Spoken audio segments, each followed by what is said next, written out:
ಇನ್ನು ಗ್ಯಾರಂಟಿ ಹೊರೆಯಿಂದಾಗಿ ಸಾರಿಗೆ ಇಲಾಖೆ ಆಸ್ತಿಯನ್ನ ಮಾರಾಟ ಮಾಡಲಾಗ್ತಾ ಇದೆಯಾ ಇಂಥ ಒಂದು ಅನುಮಾನ ಈಗ ಮೂಡ್ತಿರೋದು ಬಿಜೆಪಿಯ ಆರೋಪದಿಂದ. ಸೊ ಗ್ಯಾರಂಟಿ ಹೊರೆಯನ್ನ ನಿಭಾಯಿಸುವುದಕ್ಕೆ ಸಾರಿಗೆ ಇಲಾಖೆಯ ಆಸ್ತಿಯನ್ನ ಮಾರಾಟ ಮಾಡುವಂತದ್ದಾಗ್ತಾ ಇದೆಯಾ? ಬಿಜೆಪಿ ಅಂತ ಒಂದು ಗಂಭೀರವಾದಂತಹ ಆರೋಪ ವಿತ್ ಒಂದಷ್ಟು ಸ್ಟಾಟ್ಸ್ ಜೊತೆಗೆ ಅಂಕಿಅಂಶ ಜೊತೆಗೆ ಹೇಳ್ತಿದ್ದಾರೆ. ಸಾರಿಗೆ ಇಲಾಖೆಗೆ 7,154 ಕೋಟಿ ಬಾಕಿ ಕಟ್ಟಿಲ್ಲ ಇವರು. 2023-24ರಲ್ಲಿ ಶಕ್ತಿ ಯೋಜನೆ ಅಡಿ 480 ಕೋಟಿಯಷ್ಟು 1480 ಕೋಟಿ, 24-25ರಲ್ಲಿ ಶಕ್ತಿ ಯೋಜನೆ ಅಡಿ 360 ಕೋಟಿ ಬಾಕಿ. ಇದರ ಜೊತೆಗೆ ಭವಿಷ್ಯ ನಿಧಿ, ನಿವೃತ್ತ ನೌಕರರ ಬಾಕಿ, ಇಂಧನ ಬಾಕಿ, ಹಾಗೆ ಸಾಲದ ಬಾಕಿ, ಇತರೆ ಬಿಲ್ಗಳ ಬಾಕಿಯನ್ನ ಒಟ್ಟು ಸರ್ಕಾರ 5,614 ಕೋಟಿಯನ್ನ ಬಾಕಿ ಉಳಿಸ್ಕೊಂಡಿದೆ ಅಂತ ಬಿಜೆಪಿ ಆರೋಪ ಮಾಡ್ತಾ ಇದೆ. ಇವರಿಗೆ ಗ್ಯಾರಂಟಿಯನ್ನ ಮ್ಯಾನೇಜ್ ಮಾಡೋಕೆ ಆಗ್ತಾ ಇಲ್ಲ. ಸೊ ಆ ಕಾರಣಕ್ಕೆ ಬೇರೆ ಬೇರೆ ಇಲಾಖೆಗಳಿಗೆ ಕೈ ಹಾಕ್ತಿದ್ದಾರೆ ಇವರು. ಅಲ್ಲಿ ನಷ್ಟ ಮಾಡ್ತಿದ್ದಾರೆ ಅಥವಾ ಅಲ್ಲಿ ಅವರಿಗೆ ಅನ್ಯಾಯ ಮಾಡ್ತಿದ್ದಾರೆ ಅಂತ.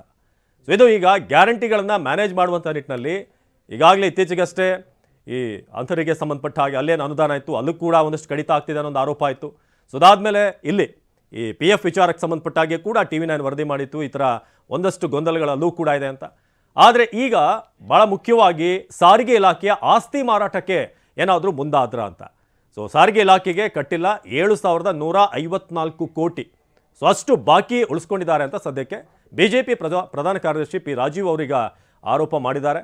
ಸೊ ದರ ಹೆಚ್ಚಿಸಿ ಸರ್ಕಾರಕ್ಕೆ ಪ್ರಸ್ತಾವನೆ ಸಲ್ಲಿಸೋದಕ್ಕೆ CS ಶಾಲಿನಿ ಅವರು ಸೂಚನೆಯನ್ನು ಕೊಟ್ಟಿದ್ರು ಅಂತ. ಸೊ ಇದು ಸದ್ಯಕ್ಕೆ ಗ್ಯಾರಂಟಿ ಹೊರೆ ಇದನ್ನು ನಿಭಾಯಿಸೋದಕ್ಕೆ ಸರ್ಕಾರ ಈಗ ಸಾರಿಗೆ ಇಲಾಖೆಯ ಹಣಕ್ಕೆ ಕೈ ಹಾಕಿದೆ ಅಥವಾ ಆಲ್ರೆಡಿ ಅಲ್ಲಿ ಬಾಕಿ ಉಳಿಸ್ಕೊಂಡಿದೆ ಅನ್ನೋ ವಿಚಾರ.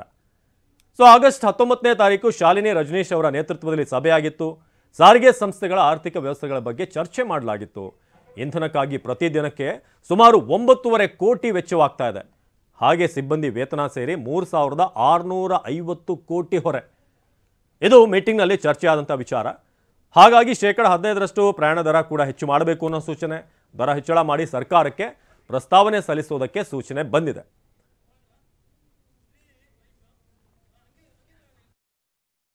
ಏನು ಸಾರಿಗೆ ಇಲಾಖೆಯ ಅಧಿಕಾರಿಗಳು ಇಷ್ಟು ಹಣವನ್ನು ಬಿಡುಗಡೆ ಮಾಡಬೇಕು ಅಂತೇಳಿ ಹೇಳಿದಾಗ ಅವರು ಸ್ಪಷ್ಟವಾಗಿ ಇದರಲ್ಲಿ ರೆಸಲ್ಯೂಷನ್ ಮಾಡಿಸಿದ್ದಾರೆ.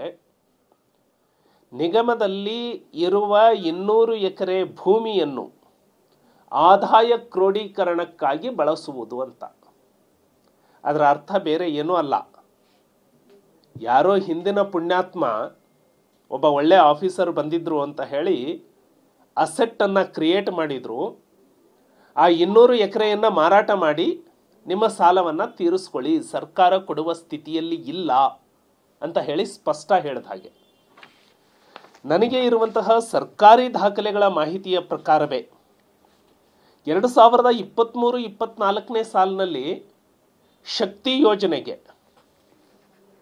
ಒಟ್ಟು ಖರ್ಚಾಗಿದ್ದು 4,300 ಕೋಟಿ, ಸರ್ಕಾರ ಬಿಡುಗಡೆ ಮಾಡಿದ್ದು 3,200 ಕೋಟಿ.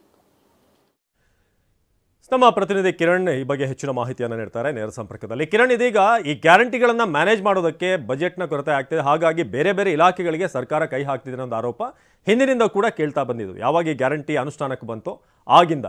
ಆದರೆ ಈಗ ಸಾರಿಗೆ ಇಲಾಖೆ ವಿಚಾರದಲ್ಲಿ ಏನು ಆರೋಪ ಬಿಜೆಪಿ ಕಡೆಯಿಂದ ಬರ್ತಾ ಇದೆ, ಅವ್ರು ನೀಡ್ತಿರುವಂಥ ಅಂಕಿಅಂಶಗಳೇನು ಅಂತ?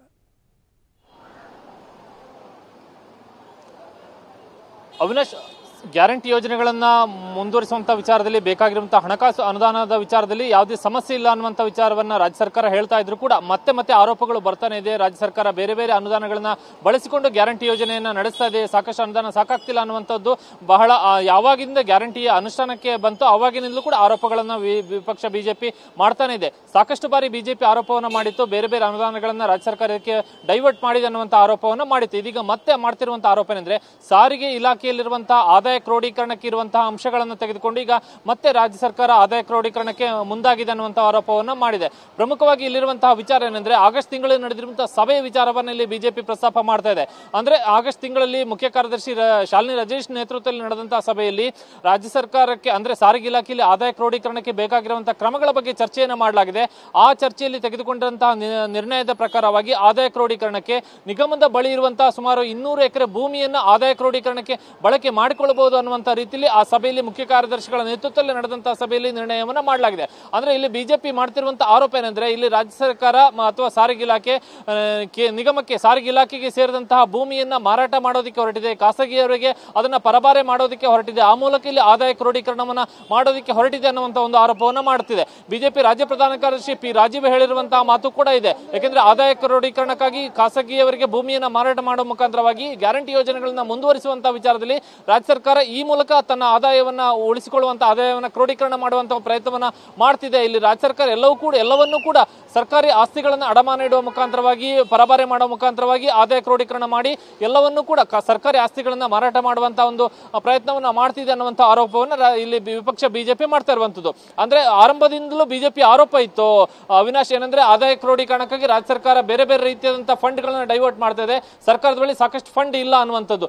ಆದ್ರೆ ಈಗ ಮತ್ತೆ ಈ ಒಂದು ವಿಚಾರವನ್ನು ಆಗಸ್ಟ್ 19 ನಡೆದಂತಹ ಸಾರಿಗೆ ಇಲಾಖೆಯ ಸಭೆಯಲ್ಲಿ ತೆಗೆದುಕೊಂಡ ನಿರ್ಣಯದ ಆಧಾರವಾಗಿ ಈಗ ವಿಪಕ್ಷ ಬಿಜೆಪಿ ಮಾಡ್ತಿರುವಂತಹ ಆರೋಪ ಏನಂದ್ರೆ ಇಲ್ಲಿ ರಾಜ್ಯ ಸರ್ಕಾರ ಮತ್ತು ಸಾರಿಗೆ ಇಲಾಖೆ ನಿಗಮದ ಭೂಮಿಯನ್ನ ಮಾರಾಟ ಮಾಡುವ ಮುಖಾಂತರವಾಗಿ ಆದಾಯ ಕ್ರೋಢೀಕರಣಕ್ಕೆ ಹೊರಟಿದೆ ಅನ್ನುವಂಥದ್ದು ಈಗ ಮಾಡ್ತಿರುವಂತಹ ಆರೋಪ. ಅವಿನಾಶ್, ಧನ್ಯವಾದ ಕಿರಣ್. ಇದು ಸದ್ಯಕ್ಕೆ ಈ 24-25ರಲ್ಲಿ ಶಕ್ತಿ ಯೋಜನೆ ಅಡಿ 360 ಕೋಟಿ ಬಾಕಿ ಇದೆ ಅಂತ ಟಿ ವಿ ರಾಜೀವ್ ಅವರು ಆರೋಪ ಮಾಡಿದ್ದಾರೆ. ಬಿಜೆಪಿ ಕಡೆಯಿಂದ ಬರ್ತಿರುವಂಥ ಆರೋಪ. ಆದಾಯ ಕ್ರೋಢೀಕರಣ ಆಗಬೇಕು ಅಂತಂದರೆ ಒಂದಷ್ಟು ದರ ಹೆಚ್ಚಳ ಕೂಡ ಮಾಡಬೇಕು ಅಂತ ಈಗ ಪ್ರಸ್ತಾವನೆ ಇದೆ. ಸೊ ಸರ್ಕಾರಕ್ಕೂ ಕೂಡ ಆ ಒಂದು ಪ್ರಸ್ತಾವನೆ ಸಲ್ಲಿಸೋದಕ್ಕೆ ಈಗ ನಿರ್ಧಾರ ಮಾಡಲಾಗಿದೆ. 15% ದರವನ್ನು, ಪ್ರಯಾಣ ದರವನ್ನು ಹೆಚ್ಚಿಸಬೇಕು. ಇಲ್ಲದೆ ಹೋದರೆ ಕಷ್ಟ ಆಗುತ್ತೆ ಸಾರಿಗೆ ಇಲಾಖೆಯಲ್ಲಿ. ಈಗಾಗಲೇ ಗ್ಯಾರಂಟಿಗೆ ಹಣವನ್ನು ಬಳಸ್ಕೊಳ್ಳಲಾಗ್ತಿದೆ ಅಂತ. ಇದೀಗ ಸಾರಿಗೆ ಸಚಿವರು ರಾಮಲಿಂಗಾರೆಡ್ಡಿ ಅವರು ನಮ್ಮ ಜೊತೆ ದೂರವಾಣಿ ಸಂಪರ್ಕದಲ್ಲಿದ್ದಾರೆ. ರಾಮಲಿಂಗಾರೆಡ್ಡಿ ಅವರೇ, ಈಗ ಬಿಜೆಪಿ ಮಾಡ್ತಿರುವಂಥ ಆರೋಪದ ಪ್ರಕಾರ ಸಾರಿಗೆ ಇಲಾಖೆಯಲ್ಲಿ ಬಾಕಿ ಉಳಿಸ್ಕೊಳ್ಳಲಾಗಿದೆ. ಇದಕ್ಕೆ ಕಾರಣ ಗ್ಯಾರಂಟಿಗೆ ಬಜೆಟ್ ಅನ್ನು ಅಡ್ಜಸ್ಟ್ ಮಾಡೋದು. ಅದಕ್ಕೋಸ್ಕರ ಈಗ ಸಾರಿಗೆ ಇಲಾಖೆಗೂ ಕೂಡ ತೊಂದರೆ ಆಗ್ತಿದೆ ಅಂತ. ಈಗ ಯಾರಾದರೂ ಬಂದು ನಿಮಗೆ ಅಪಾರ್ಥ ಮಾಡಿದ್ರೆ ನಿಮ್ಮ ಹತ್ರ ಏನ್ ದಾಖಲೆ ಇದೆ ಅಂತ ನೀವು ಟಿವಿನವ್ರು ಅವ್ರು ಕೇಳಬೇಕು ಅಲ್ವಾ? ದಾಖಲೆ ಅಂತ ಯಾರೋ ಬಾಯಿಗೆ ಬಂದಾಗ ಮಾತಾಡೋರು ಮಾತುಗಳೆಲ್ಲಾನು ನೀವು ಸೊಪ್ಪಾಕ್ಬಾರ್ದು.